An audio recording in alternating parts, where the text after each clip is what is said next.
जो इन 16 नामों को रोज ले लेते हैं उनका वृंदावन नहीं छूटता। ये 16 नाम रोज जो ले लेते हैं उनके हृदय में कृष्ण जरूर आके बांसुरी बजाता है। कल भी मैंने निवेदन किया है, ये नाम लिख लीजिए। पहला नाम है राधा, दूसरा नाम है रासेश्वरी, तीसरा नाम है रासवासिनी, चौथा नाम है कृष्ण प्राणाधिका, और अगला नाम है कृष्ण प्रिया, और अगला नाम है कृष्ण रूपिणी, और अगला नाम है कृष्ण बामा, और अगला नाम है परमानंद रूपिणी, और अगला नाम है कृष्णा, अगला फिर नाम है वृंदावनी, फिर है वृंदा, और फिर है वृंदावन विनोदिनी, चंद्रावती, चंद्रकांता, चंद्रकांता, सतचंद्र निभानना, नामन्य तान साराणी तेषा मध्यांतराणी। जो इन 16 नामों को नित्य लेंगे, राधा कृष्ण उन लोगों के हृदय को अपना मंदिर बना लेंगे, इसमें कोई संशय वाली बात नहीं है। यह अद्भुत व्याख्यान इस ग्रंथ में किया गया है। कृष्ण स्वरूपिणी सर्वश्रेष्ठ पतिव्रता भगवान श्री कृष्ण के सद्भुत चरित्र में राधा रानी को एक देव पतिव्रता के बारे में जाना गया है, माना गया है। मृत्यु लोक में देवियां भगवती राधा रानी के कवच का पाठ करती हैं, स्त्री पुरुष उनके स्तोत्र का पाठ करती हैं।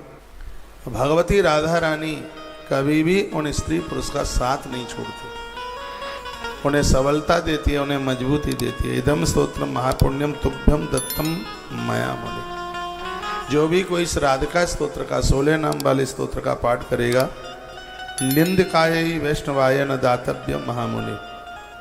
वर्णन किया गया कि अब यह महापुण्य स्तोत्र नारायण नारद को कहते हैं, मैंने तुम्हें सुना दिया, जिसे कभी भी किसी निंदक या अवैष्णव हैं जो राधा कृष्ण को नहीं मानते हैं, उन्हें स्तोत्र कभी नहीं देना चाहिए, ऐसा वर्णन किया गया। कहा गया है जो नित्य इस स्तोत्र का पाठ करते हैं उन लोगों को गारंटी से इसी जन्म में राधा कृष्ण भगवान का दर्शन हो जाता है। भगवान व्यास गारंटी लेते हैं इसी जन्म में, अगले जन्म में नहीं, इसी जन्म में। राधा माधवयो पाद पद्मे भक्त भवेदी। राधा कृष्ण उसे अपने चरणों की भक्ति दे देते हैं। इतना बड़ा प्रभाव है राधा कृष्ण के नाम का। कोई भी देवी देवताओं को आप पूजें, घर में राधा कृष्ण की तो पूजा करते रहिए, इनको मानते रहिए, इसमें संशय नहीं है। भगवान जल्दी दर्शन दे देते हैं। अड़मा आदि सिद्धियों समेत उसे एक नित्यता प्राप्त हो जाती है। कृष्ण भगवती राधा रानी का नाम इतना प्रभावशाली है, संपूर्ण नियमों समेत।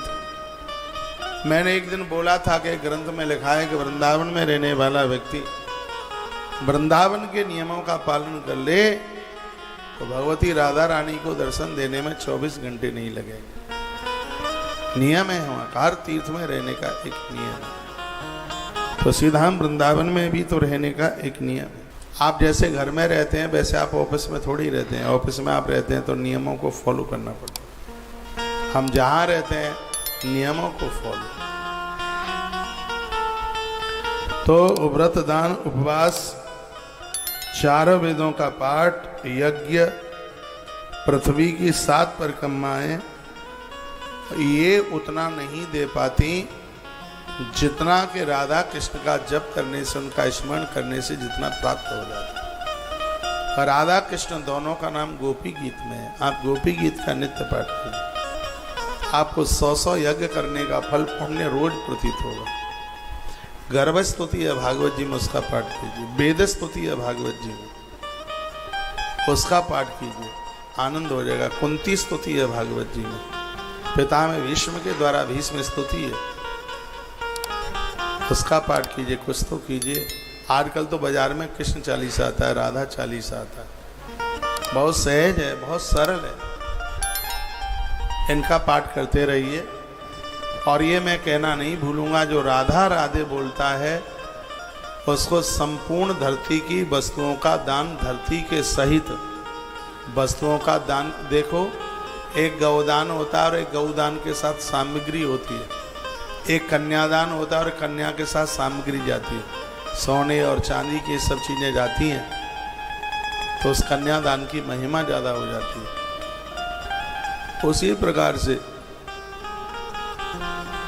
आप गौदान करते हैं, उसमें गौ माता की खाद्य सामग्रियाँ होती हैं, वो चीज़ें होती हैं, तो उसकी और ज़्यादा महिमा अपने आप में हो जाती है। तो जो राधा शब्द है वो इतना अद्भुत है कि संपूर्ण धरती का दान खाद्य सामग्री के सहित समुद्र पर्यंत उसका आप दान करते, उससे जो फल प्राप्त होता है, नित्य राधा नाम लेने से उतने फल की प्राप्ति हो जाती है।